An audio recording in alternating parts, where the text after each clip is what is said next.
Hello and welcome to this third lesson on our topic of respiration. In the previous two lessons we've looked at aerobic respiration and we've looked at anaerobic respiration, both anaerobic respiration in muscles and cells of animals, as well as anaerobic respiration in yeast and plants, which we call fermentation. Before we start today's lesson, I'd like you to have a little think. You may wish to pause the video and investigate this yourself. How many times do you inhale and exhale per minute at rest? So if you sit there, count how many times you inhale and exhale, count there as one. This is known as your respiration rate. So how many times do you inhale and exhale per minute at rest? So hopefully you've had a go at this question on the board, or at least had a think about it. I like to think that you've paused the video and measured it yourself. But this is known as your respiratory rate. It's known as the amount of times you breathe in and out per minute. And for everyone, respiratory rate is different. The normal range for adults ranges between 12 and 16 inhales and exhales per minute. But when you exercise, this becomes much higher. Now, my respiratory rate is about 15, so I'm near the higher end of this normal range. Okay? So today's lesson, I'd like you to put the title in your books, please. Respiration and exercise, as you would do for any other lesson. Put the title. By the end of the lesson, you should be able to define the word respiration. I would like to think that you can already do that. You should be able to explain why breathing rate and heart rate increase during exercise. And you should be able to evaluate the different types of respiration likely to be used by different sports athletes. So just to refresh our memory, and just to start us off, we can start by defining respiration.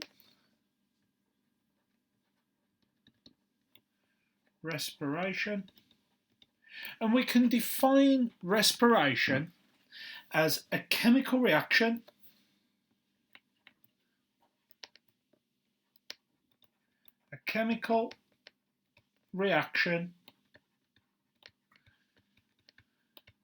that releases, and I'm going to put that in red because it's important, that releases energy from glucose. Energy from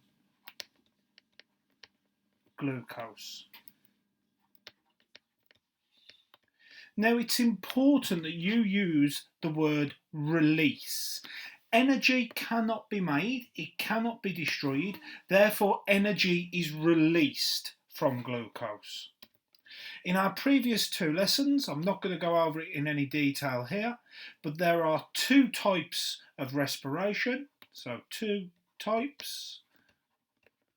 We've got aerobic and we've got anaerobic.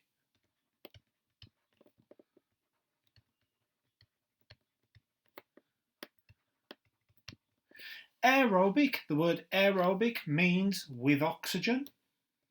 So with oxygen. Whereas the word anaerobic means without oxygen. So without oxygen. And that's pretty much, I'm going to neaten that E up because that will do my heading. That's pretty much as far as we have got. Now, as you sit there, your breathing rate is between 12 and 16 breaths per minute. So we can put the normal respiratory rate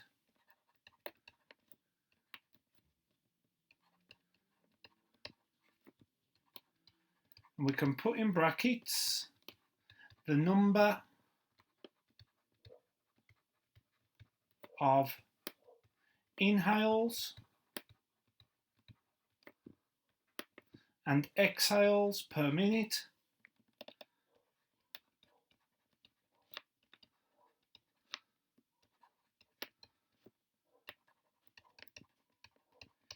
is between 12 and 16.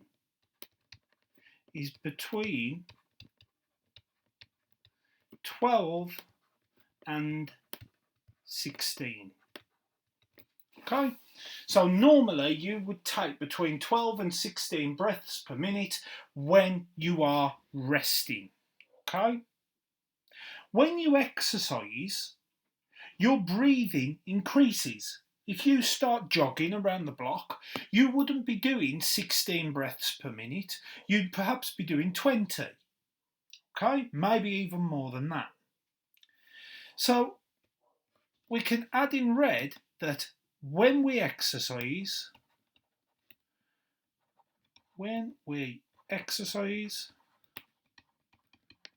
comma, respiratory rate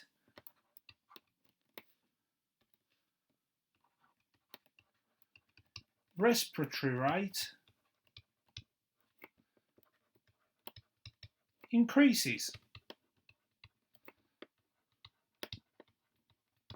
Now the question is, why?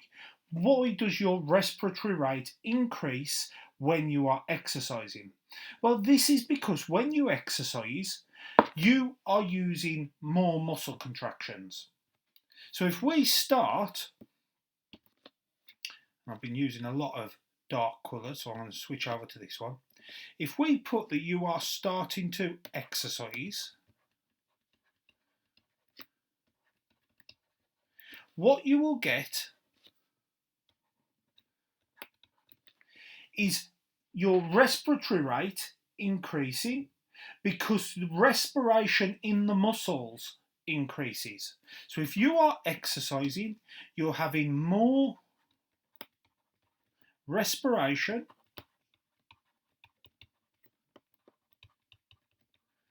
in muscles so that they contract.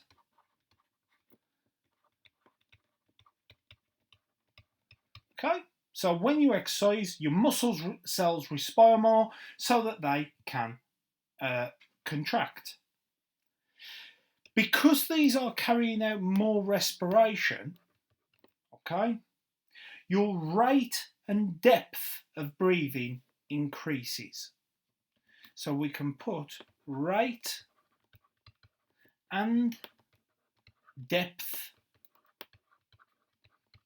of breathing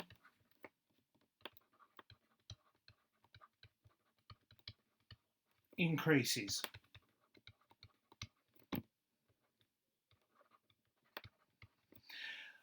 The reason your rate and depth of breathing increases is twofold. There are two reasons for it. Okay? The first reason is that oxygen will be delivered to muscles more quickly for respiration, for aerobic respiration. So we can put oxygen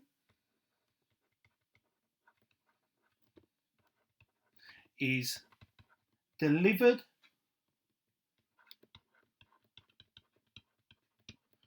to muscles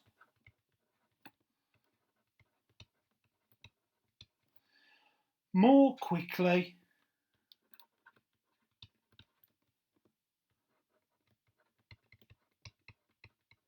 for aerobic respiration.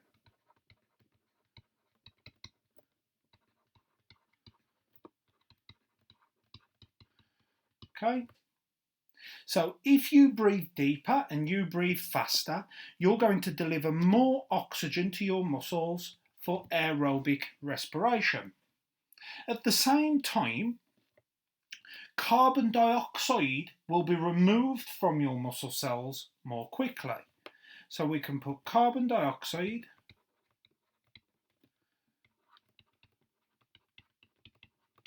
produced by muscle cells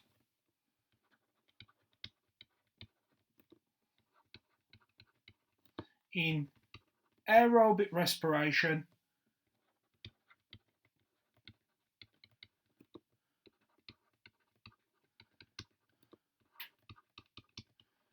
is removed more quickly.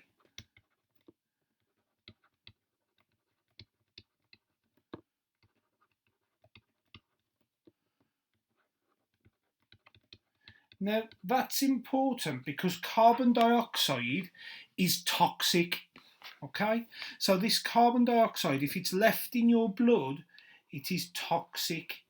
So it has to be removed. So I'm just going to put there, toxic. So what we've said is when you exercise, your muscle cells do more respiration so that they can contract. When your muscle cells are doing more respiration, your rate and depth of breathing increases. So as you start exercising, you start to breathe more frequently, your respiratory rate increases, and you breathe more deeply. Now, this is for two reasons. This is to make sure there's more oxygen in your blood so that your muscles can do more aerobic respiration, and it's to remove carbon dioxide from your body quickly because carbon dioxide is toxic. This carbon dioxide is produced in anaerobic respiration.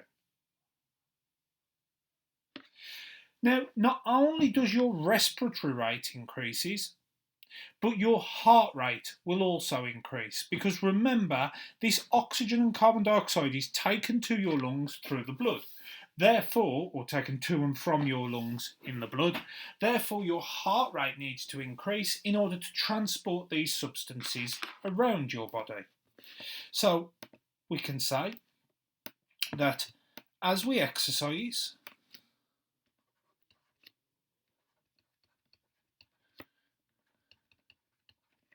our breathing rate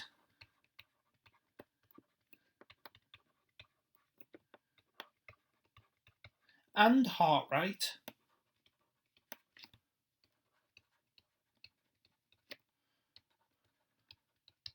increase so that oxygen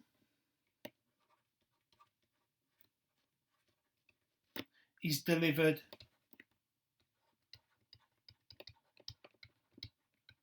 to muscle cells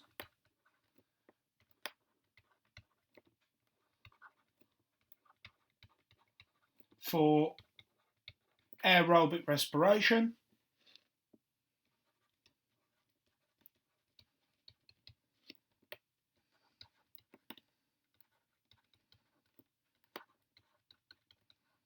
and carbon dioxide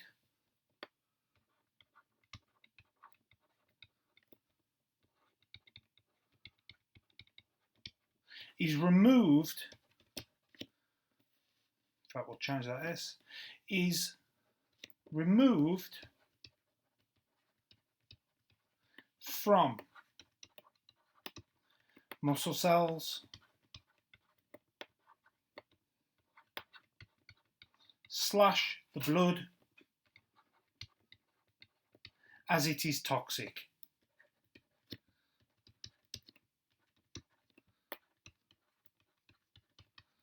Okay, so we've said that respiration is a chemical reaction that releases energy from glucose. It releases, it doesn't make energy. If you say it makes energy, you will lose marks in an exam. There's two types, aerobic respiration with oxygen and anaerobic without oxygen. Normal respiratory rate, the amount of times you breathe in and out in a minute, is between 12 and 16. So you take between 12 and 16 inhales and exhales every single minute. When we exercise, our respiratory rate increases. This is because when we are exercising, our muscle cells are doing more respiration as they contract.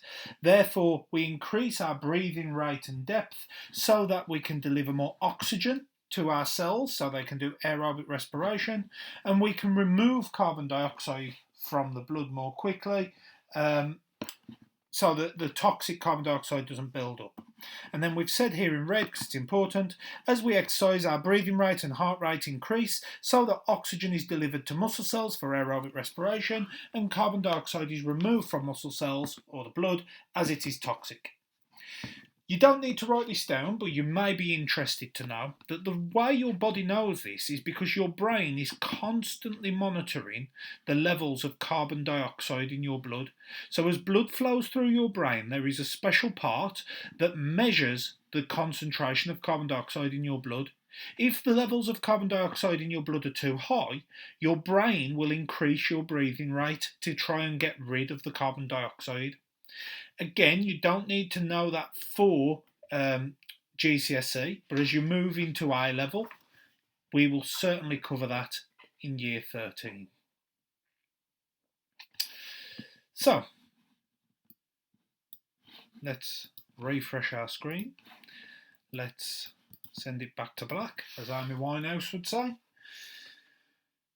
Now, a key point for this, for you to understand this next part, is that you need to remember that for muscles to respire aerobically, they need both oxygen and glucose. So we can put for muscle cells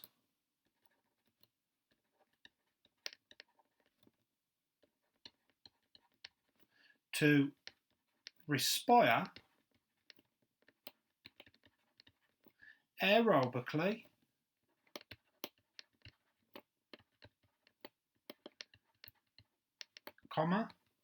they need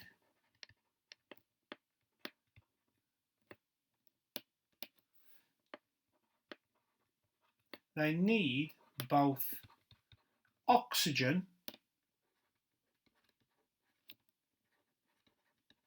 and glucose. Okay? If your muscle cells do not have oxygen or glucose, they can't do aerobic respiration. Okay? So we can say after this that sometimes when you're exercising, your body can't deliver enough oxygen quick enough to your muscle cells so that they can respire aerobically. So we can put sometimes,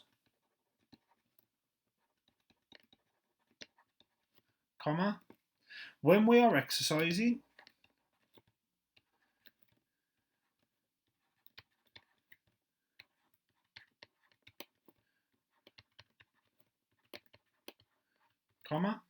so sometimes when we are exercising, our muscles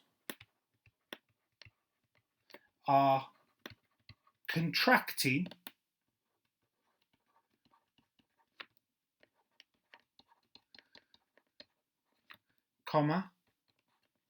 respiring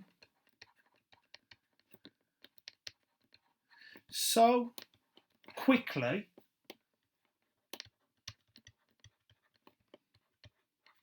that our body or our blood, we'll put circulatory system, that our circulatory system cannot deliver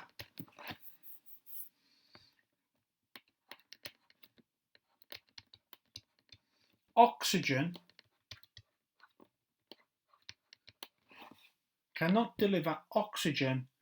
quick enough to them.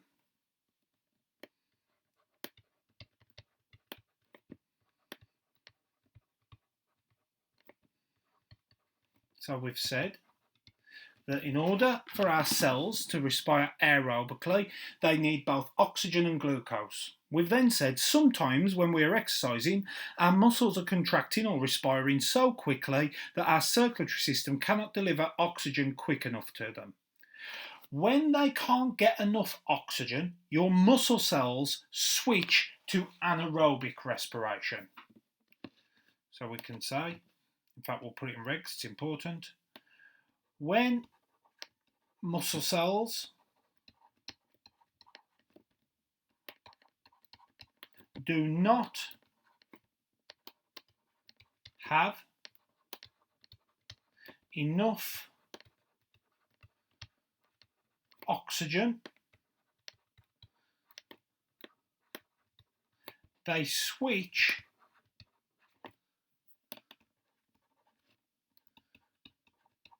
to anaerobic respiration.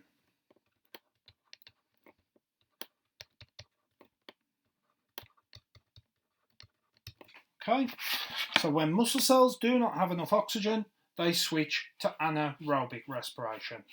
Now, just to refresh your memory on what anaerobic respiration is, we have glucose being broken down, so glucose is our reactant, it's the only reactant, being broken down into lactic acid,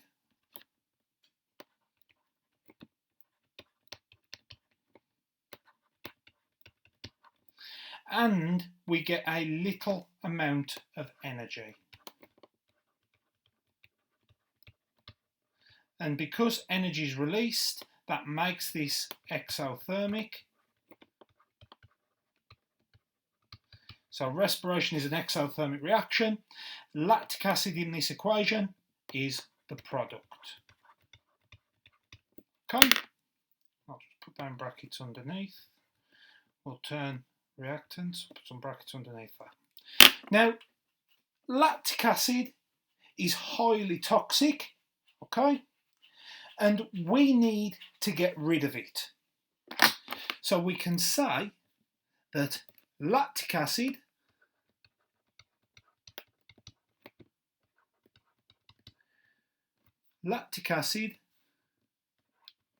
is toxic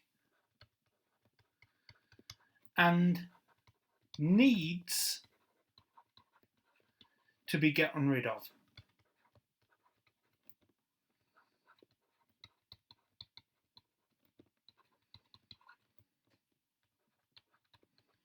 Okay, so this lactic acid that's produced is toxic and we need to get rid of it. To do that, lactic acid is sent to the liver where it's added to oxygen so our body can get rid of it. Something we'll talk more about next lesson. So we can say that lactic acid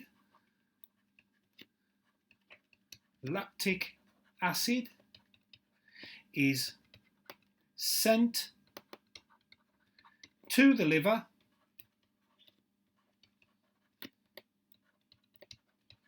where it is added to oxygen to get rid of it.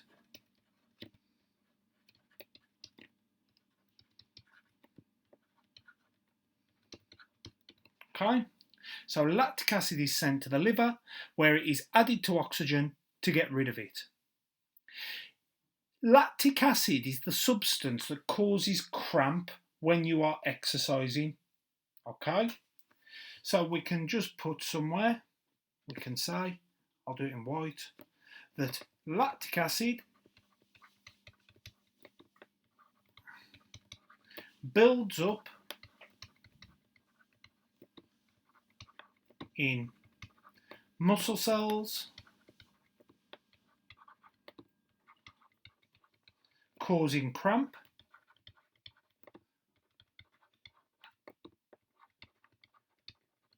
and we have a key word that we need to define, and the key word is oxygen debt. Oxygen debt. Now, after you exercise, you are out of breath for a small period of time after the exercise is finished. So if I go out of here and because I'm a boss, I decide to run 10k, okay? Even after I've finished running 10k, I may have to put my hands on my knees at the end and I may be going for a good 5 minutes. The reason I am breathing heavily after exercise is to pay off this oxygen debt. And this oxygen debt is the amount of oxygen needed to get rid of the lactic acid built up in muscle cells during exercise. So oxygen debt is the amount of oxygen needed to get rid of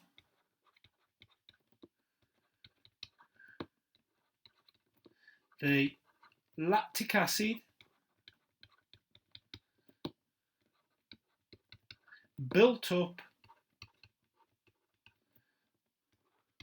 during exercise.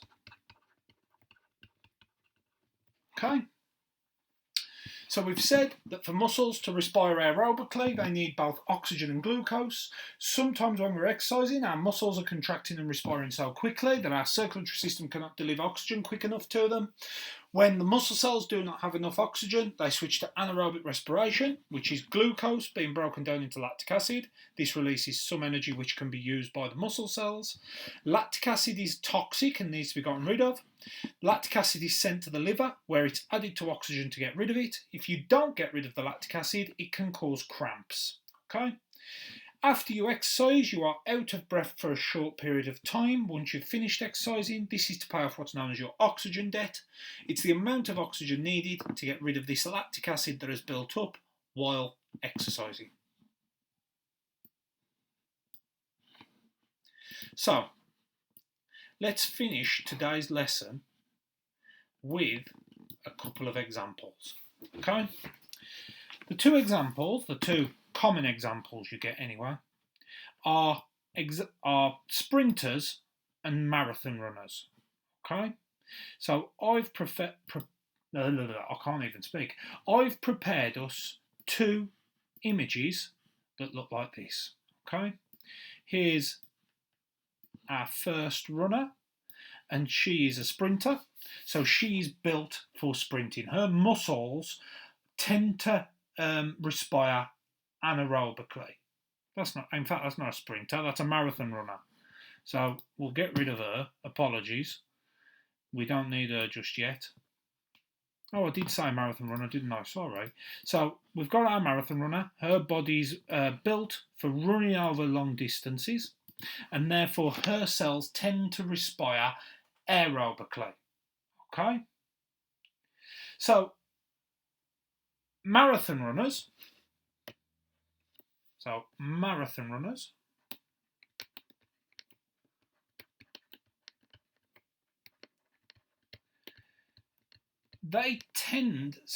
run long distances. So they run for long periods of time. So run for long periods of time. So we're talking about people running for hours at a time, okay? They run, 24 miles, I think it is, in a race. They tend to do that in just over 2 hours. They tend to build up lactic acid early on in the race, okay? So these use anaerobic respiration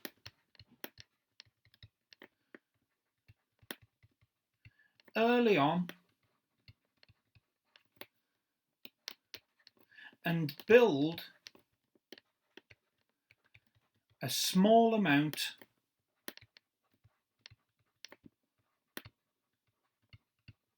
of lactic acid.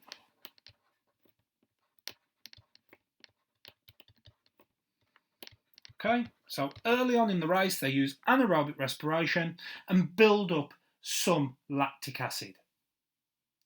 However, because they run at a slower speed, their cells do aerobic respiration over the longer period, and therefore they get rid of this lactic acid while they are running.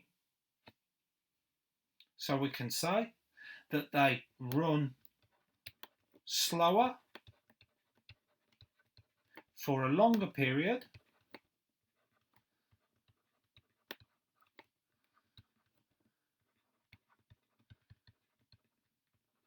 comma, using aerobic respiration.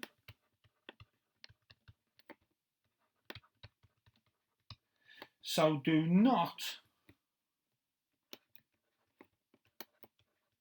build much of a oxygen debt.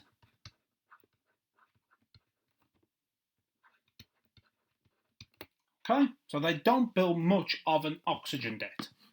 Now let's have a think about the opposite of this. Okay, let's think about a sprinter.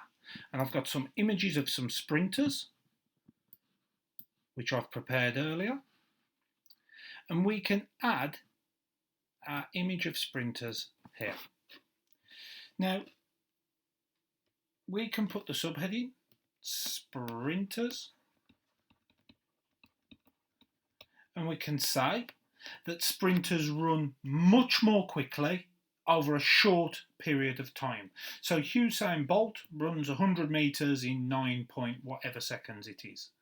So run much more quickly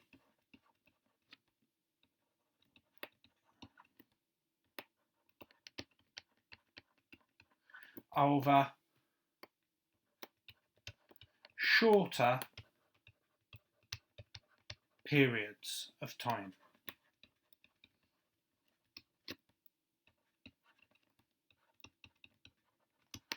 So we can put here in brackets about 10 seconds, and here we can put 2 hours.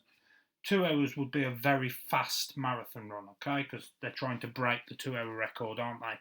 However, or in fact I think it might be broken now. However, there's a big difference there. 10 seconds to 2 hours is a massive difference, okay? Now, when sprinters are running, they build up a lot of lactic acid. So we can say here that they use solely anaerobic respiration, building up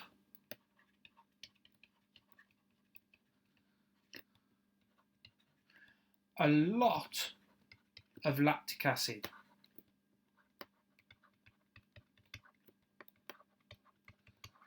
Okay, so they build up a lot of lactic acid. In fact, after a race, the average sprinter needs about 7 litres of oxygen to get rid of how much lactic acid they've built. So these run faster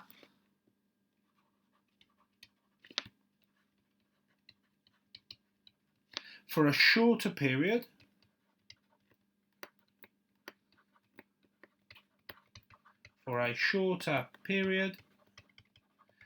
building a massive oxygen debt. Now the final thing I just want us to write down today, just to finish us off, is the energy released in different types of respiration. We are going to talk about fermentation as well. We can add that in while we're here, but we can just put energy released,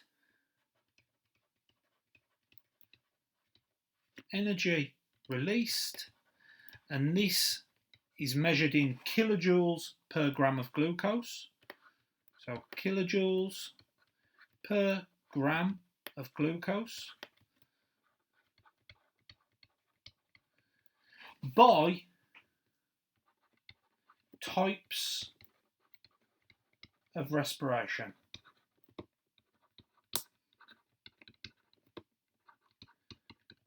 Okay, dot dot. The first one is aerobic respiration. So aerobic respiration.